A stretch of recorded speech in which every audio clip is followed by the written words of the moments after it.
Tá chegando para você. Jornal Nova Brasil Brasília. Literatura. Oferecimento Colégio Simã. Educar é nossa história. Se é sexta-feira, a gente sempre tem literatura aqui com Paulo Pimenta. Paulo, bom dia para você, bem-vindo. Bom dia, Ariane, bom dia, Diego, bom dia para você que está nos ouvindo. Mais uma sexta-feira e a gente traz uma dica literária ótima hoje, Ari. Já tô curiosa e hoje Paulo Pimenta não está com nenhum livro físico, ele trouxe seu Kindle aqui. Exatamente, é o livro da Paula Maria Luísa, chamado Queria Tê-la Conhecido em Sua Língua Materna.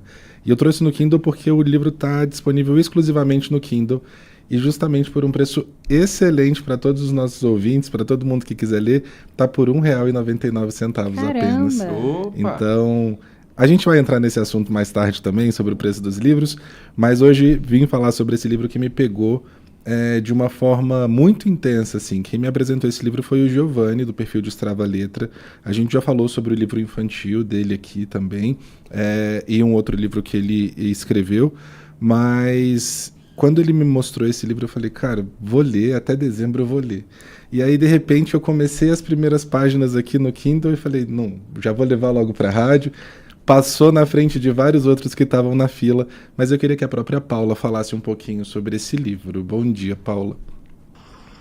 Oi, Paulo, bom dia. Obrigada pelo convite. Estou aqui para falar um pouco do Queria Tê-la Conhecido em Sua Língua Materna, que é meu livro de estreia. É uma história sobre uma imigrante, uma mulher brasileira que mora em Portugal e que se envolve com uma mulher japonesa, que é a Aiko, e que nenhuma das duas fala a mesma língua. E as duas são também num território que é estrangeiro. Nenhuma delas está em casa. E aí esse livro trata um pouco, né, das dificuldades de uma relação que surge dessa forma e também das dificuldades da Ana, que é a protagonista, como uma imigrante, como uma mulher que vive fora de casa e que pensa muito sobre o que significa estar em casa, né? O que significa você estar em um lugar que você pertence. E isso passa tanto por questões geográficas, mas também por outras questões que são emocionais, associadas a uma busca por quem nós somos, né? De verdade. Esse livro é meu livro de estreia, e ele surgiu da minha própria experiência, né? Como imigrante, eu morei 1 ano e meio em Portugal, eu voltei para o Brasil faz pouco tempo.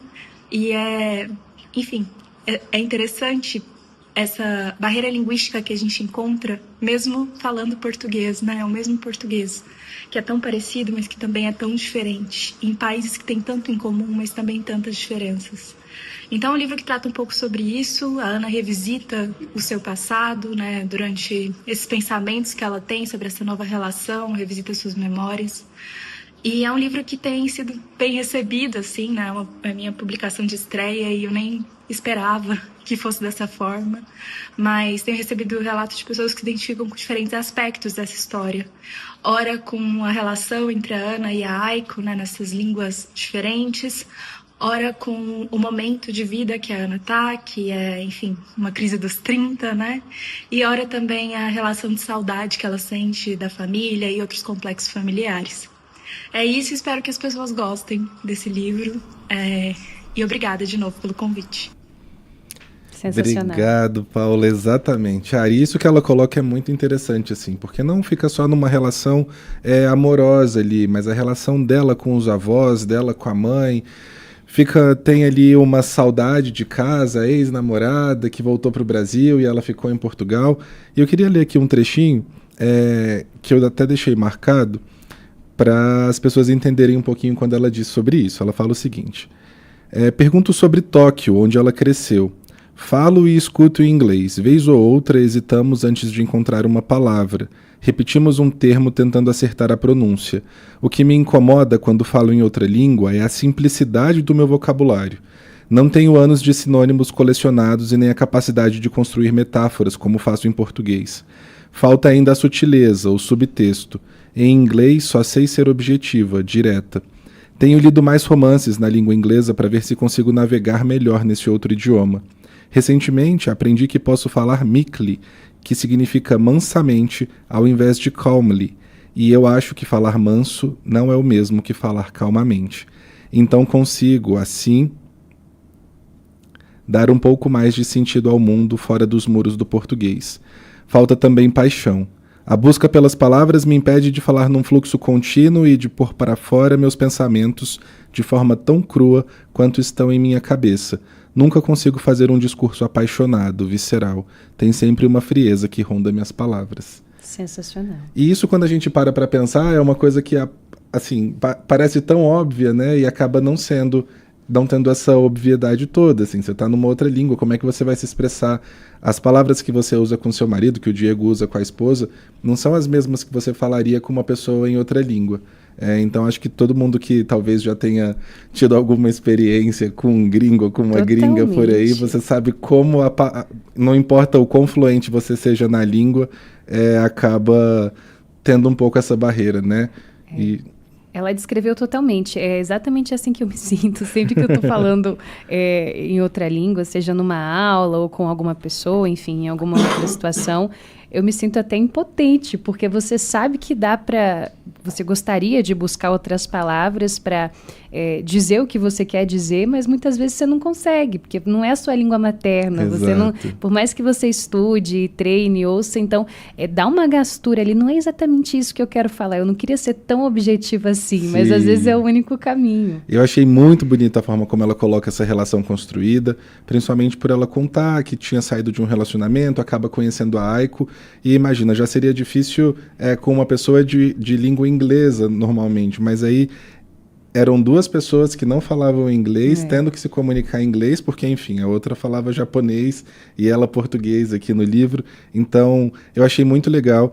Tem uma força muito grande da relação familiar, que eu acho que os nossos ouvintes e as nossas ouvintes também podem se interessar bastante por esse livro, nesse ponto ali, de construção, de esquecimento, de, nossa, eu estou muito longe, quantos natais eu ainda posso passar com os meus avós? Então, tudo isso me pega bastante, ao mesmo tempo em que você pensa, cara, estou construindo minha vida, estou aqui vivendo num outro país, tendo uma porta de entrada para um outro universo, como é que eu lido com tudo isso, sabe? Muito bom. E, Paulo, me chama a atenção, sempre que você traz também livros de estreia. Eu fico muito contente de ver um movimento de tanta gente aqui no Brasil que está publicando seus primeiros livros, né? Fazer coisas pela primeira vez costuma ser muito especial, mas nesse caso, assim, você vê pessoas jovens, pessoas mais velhas, ou tomando coragem de publicar seus livros pela primeira vez, ou que despertaram para além do desejo da leitura, para o desejo e a arte da escrita, em algum momento da vida. Então, você vê que há portas sendo abertas para novos escritores que não são, que conseguem muitas vezes sair de um óbvio, assim. Eu acho isso muito legal. Então, a gente vê ela toda entusiasmada falando do seu livro de estreia, da repercussão que ele está tendo, e como isso pode também se espalhar e inspirar outras pessoas, né? Com certeza, Ariane. Olha, eu não quero puxar sardinha aqui para a nossa coluna, mas a nossa coluna é uma grande incentivadora de estreias. Sim. Existe uma patotinha na literatura, assim como existe em todos os outros lugares, sim, em que as pessoas famosas acabam sendo sempre lembradas. E quem está começando, é difícil você galgar esse espaço, né? Eu estava lendo um post esses dias que falava, nossa, eu quero ser servidor público para não precisar ir para as redes sociais. E aí eu acho que eu trago um pouco isso para cá, né? Cara, além do trabalho de você ser escritor, você ainda tem que se engajar nas redes sociais para fazer o seu livro bombar. Você ainda precisa ficar visitando todas essas rodinhas. Então eu acho que a nossa coluna de literatura aqui tem trazido várias estreias, e isso tem sido muito bacana, inclusive estreias que têm se tornado indicados de prêmios, como o Prêmio Jabuti, Oceanos e tal. E acho que isso que a Paula traz para cá é muito interessante, né? É bonito você ver mais mulheres escrevendo, principalmente. Também. Você vê as pessoas escrevendo aqui no Distrito Federal, de alguma forma, e acho que isso repercutindo é muito bacana. Então, a gente também é um pouco responsável, não a gente enquanto rádio, mas eu enquanto pessoa, você CPF, Diego CPF, de fazer repercutir esses novos autores, né? De incentivar, de dar espaço, de mostrar para o mundo tudo aquilo que eles estão colocando. Quanta gente esquecida não tem? Na literatura eu acho que a gente tem um pouco menos esse olhar. Quando a gente escuta alguém num barzinho cantando, a gente fala, nossa, a voz dessa pessoa é tão bonita, devia tanto ser famosa. Aí filma, marca o arroba, coloca nas redes. Mas na literatura eu entendo que é um pouco mais difícil isso, mas não custa a gente também tentar fazer a nossa parte em relação a isso, né? Muito legal. Obrigado e parabéns por isso, Paulo Pimenta, por esse esforço que você faz e consegue de fazer com que a gente conheça tanta gente nova na literatura. Eu queria até tirar uma dúvida contigo. Eu estava vendo, essa semana nós tivemos o Dia Nacional do Livro. Foi antes de ontem, Exatamente, dia 29. Mas aí tem o Dia Mundial do Livro, tem o Dia da Leitura, tem São um monte de dias. São várias datas, então, exatamente. Todo dia é dia de livro e leitura. É bom que a gente tem 3 no ano ali, né, para colocar o Nacional, o Mundial da Leitura, então tem sempre uma forma de incentivar, isso é muito bacana. E só, sei que o nosso tempo está apertado, mas pensando na nossa audiência, nos feedbacks que eu tenho recebido, eu queria ler só mais uma parte do livro aqui, que eu acho que vai pegar assim como as outras para os nossos ouvintes. Diz o seguinte: é difícil não me sentir perdida quando penso em Clara. Tive com ela todos os planos do mundo e na maior parte do tempo sentia que com ela minha vida tinha uma certeza, uma definição. Seríamos eu e ela, conseguia nos visualizar já idosas, corpos enrugados e frágeis, cabelos brancos, em alguma praia no sul da Itália ou em Salvador, tanto fazia. Estaríamos juntas, teríamos netos brincando no mar, porque ter filhos também estava nos nossos planos.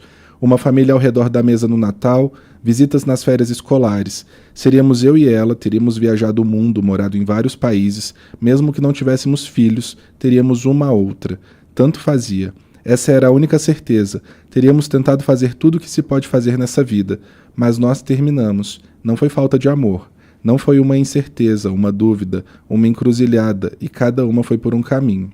A questão principal não era mais não ter Clara na minha vida, era não ter mais aquela definição, não ter mais a variável constante em torno da qual todas as equações iriam girar.